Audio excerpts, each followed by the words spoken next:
Salam sejahtera Malaysia, denyut nadi suara rakyat bergema di channel ini. Jangan lupa tekan butang subscribe, like dan share. Malaysia kita punya, cintai Malaysiaku, kita jaga kita.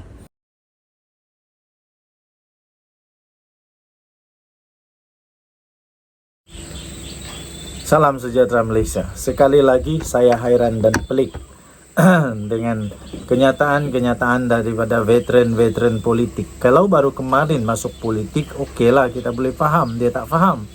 Tapi ini veteran politik dah lama sangat bersama dengan politik, dah jadi tua bangka dalam politik ni, tapi masih belum faham kah?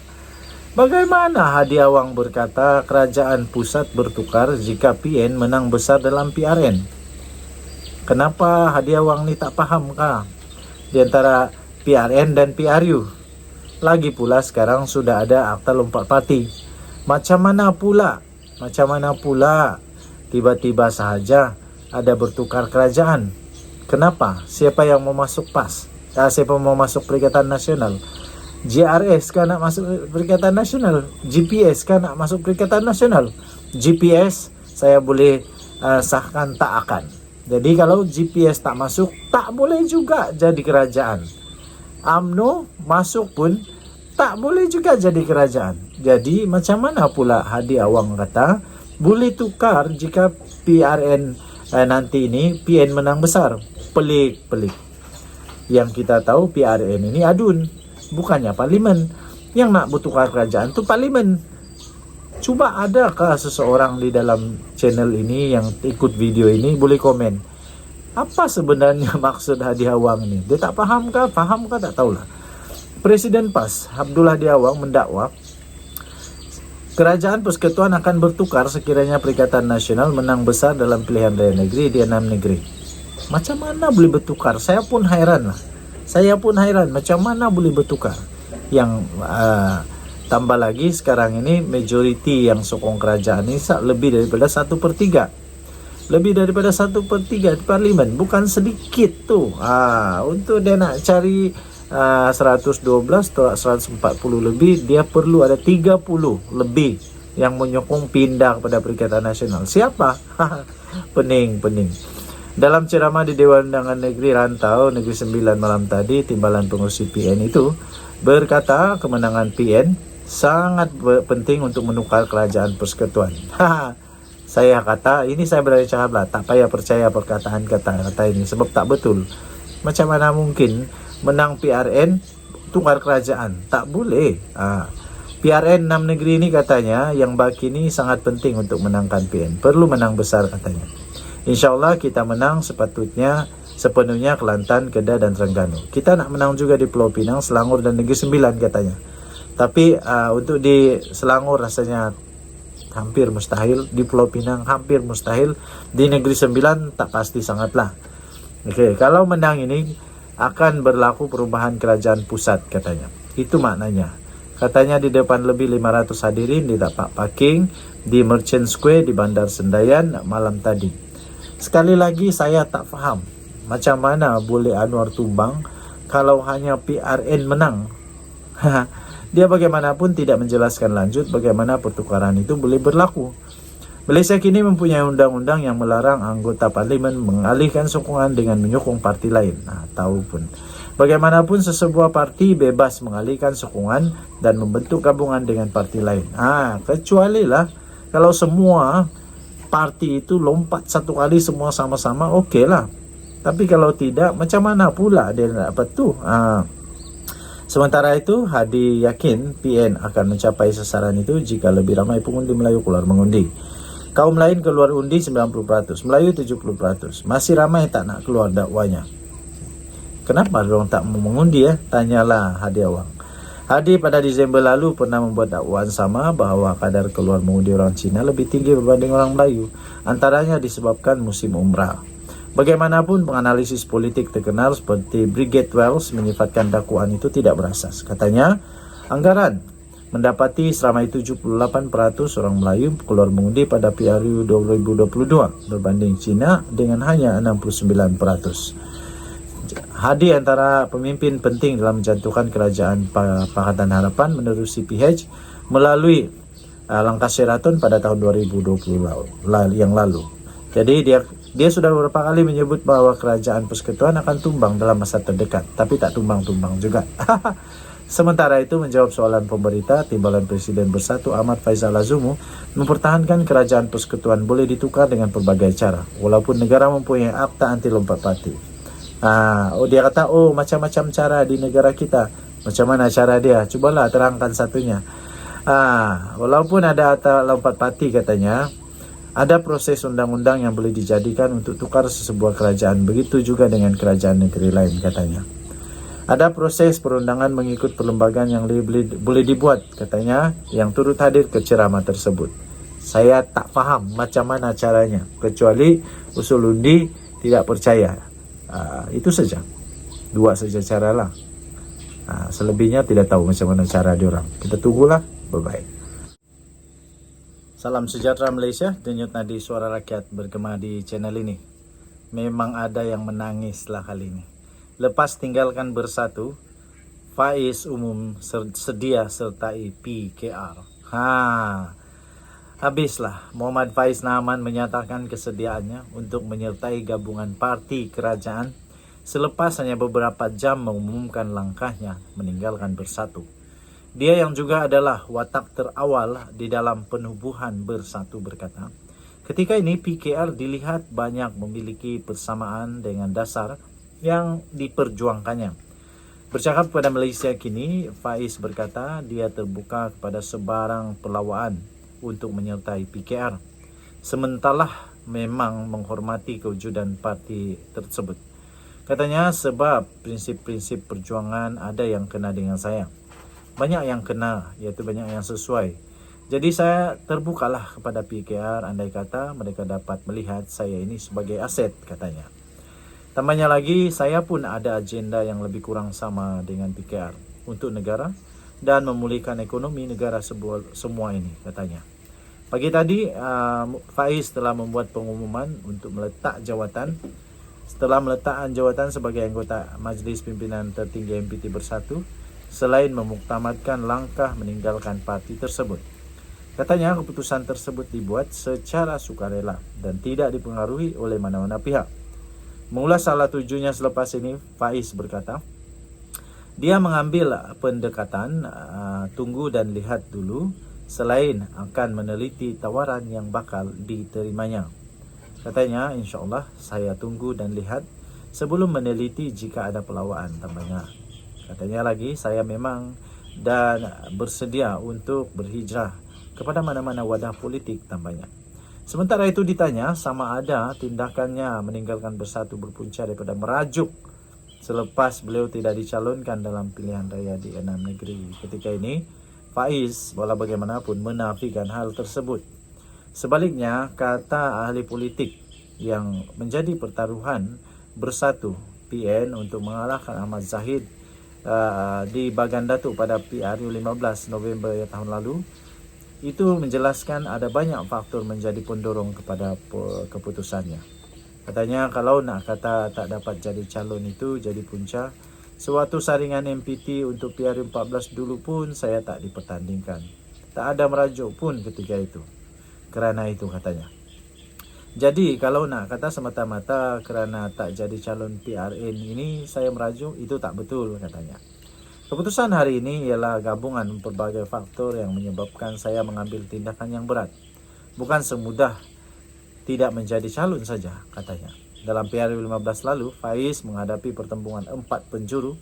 Selain Ahmad Zahid selaku penyandang, dia juga berdepan dengan Samsul Iskandar Muhammad Akin, PH, dan Taufik Ismail daripada Bebas. Ahmad Zahid, walaupun begitu, berjaya mengekalkan kerusi tersebut dalam tangan Barisan Nasional. Manakala Faiz pula hanya memperolehi sebanyak 8,822 undi sahaja. Tahniah diucapkan kepada PKR yang ternyata memang pilihan orang-orang besar untuk masuk yang memahami dan mengetahui perjuangan di dalam PKR. Jadi tahniah kerana ahli MPT Bersatu menyatakan sendiri bahawa beliau bersedia untuk mempertimbangkan masuk PKR sekiranya ada tawaran. Kita tunggu nanti Adakah beliau akan menjadi satu satu aset yang baru bagi PKR ataupun tidak? Kita jumpa lagi. Selamat petang. Bye bye. Salam sejahtera Malaysia. Nampaknya Sanusi agaknya ada takut sekarang ini, kerana dia diajak untuk berdebat tapi dia tak berani pula nak berdebat, tak setuju untuk berdebat. Debat ini berkenaan dengan REE, iaitu isu sekarang ini yang cukup besar yang melibatkan nama bekas Menteri Besar Negeri Kedah itu ataupun Menteri Besar sementara Kedah ini, iaitu Sanusi Mak Nor, yang sekarang ini terpalit dengan isu ini. Diajak berdebat tetapi Saifuddin setuju, Sanusi menolak. Kenapa Sanusi tolak ya? Kenapa Sanusi menolak debat ini? Sebab kata Syed Saddiq, dia kata berani kerana benar. Ya, kalau benar beranilah. Tapi kenapa dia tolak? Mari kita lihat bersama-sama. Personality TV yaitu Amin Idris memaklumkan tawarannya untuk mempertemukan dua tokoh politik di dalam isu kecurian bahan nadir bumi REE di pentas debat. Telah dipersetujui oleh Menteri Dalam Negeri Saifuddin Nasution Ismail. Bagaimanapun, Amin berkata tawaran tersebut tidak disambut oleh Menteri Besar sementara Kedah Muhammad Sanusi Mak Nor. Katanya pihak Datuk Seri Saifuddin sudah bersetuju, Alhamdulillah. Dan tadi saya telah buat semakan susulan dengan pegawai Datuk Seri Sanusi. Dan beliau memaklumkan Datuk Seri Sanusi tidak setuju untuk hadir. Kan bagus kalau dia hadir, dia dapat bersihkan nama dia. Dia bersihkan segala tomahan ke fitnah ke apa-apa. Orang boleh terus tahu dan boleh dapat undi lebih banyak. Tapi kalau tak berani, tak lawan itu, lebih ramai orang bersangka. Begitu saja. Walaupun begitu, beliau berkata, saya mohon semua hormati keputusan beliau. Tak apalah, kita hormatilah keputusan Sanusi. Cuma saja kita nak tahu kenapa dia tak berani, dia tak mau. Kemarin pengacara itu menawarkan diri untuk mempertemukan Saifuddin dan Sanusi di pentas debat. Amin berkata selepas dia melihat Sanusi yang juga pengarah pilihan raya PN itu diasak bertalu-talu dalam isu kecurian REE di negeri yang ditakbirnya. Kesian juga, sebab itulah rasanya si Amin ni nak tolong Sanusi supaya di pentas debat dia boleh tawarkan kebenaran, dia boleh timbulkan kebenaran, keluarkan kebenaran yang sebenar, kesahihan cerita, jadi semuanya dapat dirungkai dengan baik. Tapi nampaknya Sanusi tak setuju nak hadir. Menurut The Amin Idris Show yang disiarkan di media sosial, mencadangkan tarik debat itu pada 7 Ogos depan. Kemarin lah agaknya.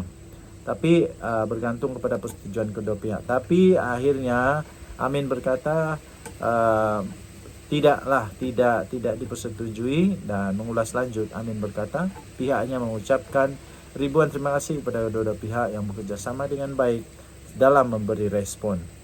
Katanya, saya doakan yang terbaik untuk Datuk Seri Sanusi dan Datuk Seri Saifuddin.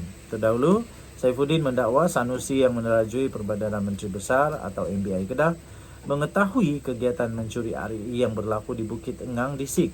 Saifuddin mendedahkan gambar-gambar Sanusi bersama-sama dengan seorang warga China yang dikehendaki oleh pihak berkuasa berhubung dengan kes kecurian sumber nadir bumi di Kedah. Sebelum ini Sanusi menafikan mengenali warga Cina itu, tetapi kemudian mengakui pernah bertemu dengannya selepas Saifuddin mendedahkan gambar perjumpaan mereka. Bagaimanapun Sanusi berkata dia tidak terlibat dalam urusan perlumbungan itu kerana urusan warga China berkenaan dengan Pejabat Tanah dan Galian Kedah dan Menteri Besar yang diperpadankan atau MBI. Sanusi kemudian mengaitkan isu tersebut dengan Perdana Menteri pula Anwar Ibrahim. Untuk rekod, Menteri Ekonomi Rafizi Ramli pernah mempelawa Sanusi untuk berdebat menjelang pilihan raya negeri yang melibatkan Kedah serta 5 negeri lain pada 12 Ogos ini. Bagaimanapun, Sanusi yang digelar Panglima Perang PN oleh setengah pihak itu menolak cabaran itu dan berkata tidak akan mengubah kedudukan negara. Dan berkata tidak akan mengubah kedudukan ekonomi negara. Sekurang-kurangnya dapat memperbetulkanlah. Okey, berani kerana benar. Itu saja. Jumpa lagi. Bye-bye. Salam sejahtera Malaysia. Nampaknya tamparan hebat berlaku kepada Bersatu kali ini menjelang pilihan raya yang bakal menjelma ini. tak lama lagi, lebih kurang 4 hari saja lagi, akhirnya seorang pemimpin besar bersatu meletak jawatan serta merta. Saya tak boleh lagi mewakili kepimpinan parti kerana pertentangan pendapat. Itu kata beliau di dalam dia meletak jawatan itu. Dr. Muhammad Faiz Naaman, orang besar, bos-bos di dalam Bersatu. Dr. Muhammad Faiz Naaman pada hari ini mengumumkan peletakan jawatannya sebagai ahli Majlis Pimpinan Tertinggi atau MPT Bersatu, termasuk berhenti sebagai ahli parti itu. Maknanya dia keluar parti, bukan saja meletak jawatan tapi keluar parti. Beliau turut mengutus surat kepada Presiden Bersatu, yaitu Tan Sri Mahyadin Mak Yassin pada hari ini mengenai keputusan itu. Dalam surat berkenaan, beliau menjelaskan bahawa keputusannya itu adalah secara sukarela dan tanpa dipengaruhi oleh mana-mana pihak. Beliau berkata, keputusan saya ambil ini tidak dipengaruhi oleh mana-mana pihak. Dibuat secara sukarela dan berdasarkan kepada prinsip yang saya pegang, di mana saya tidak boleh lagi mewakili kepimpinan parti kerana mempunyai pertentangan pendapat, idea serta visi mengenai pengurusan serta hala tuju Bersatu, katanya.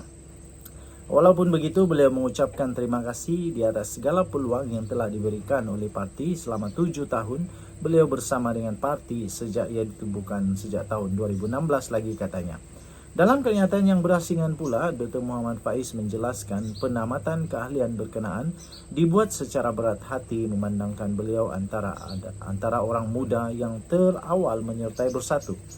Mengakui memainkan peranan secara aktif selain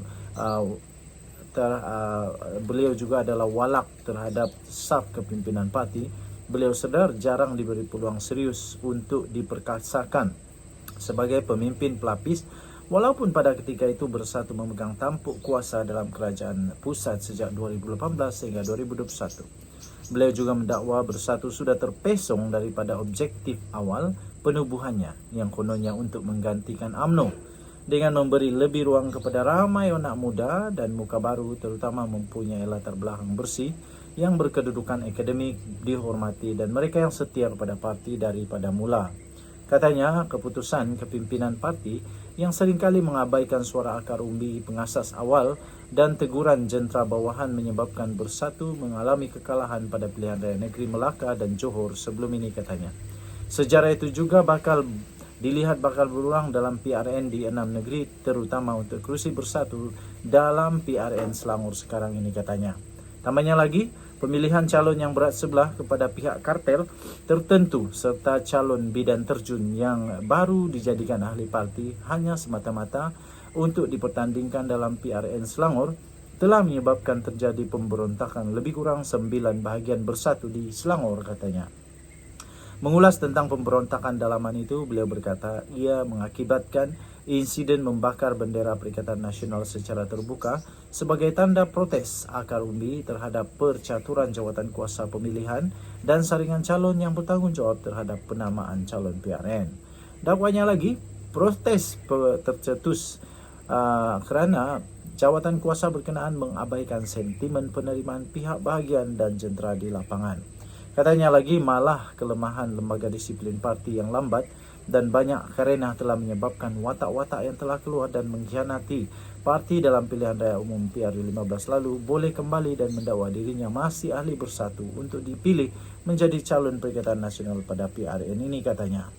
Justru tambahnya, tidak mengherankan jika Bersatu tidak lagi menjadi wadah tumpuan penghijrahan mereka dari parti lain atau menjadi sasaran kemasukan anak muda serta orang baru dalam politik, memandangkan kerapuhan sistem pengurusan keahlian kedudukan MPT, katanya lagi.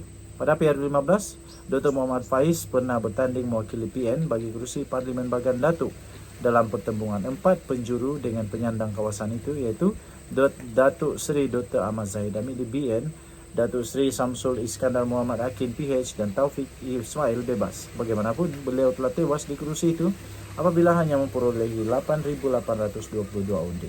Denyut nadi suara rakyat bergema di channel ini. Bye-bye.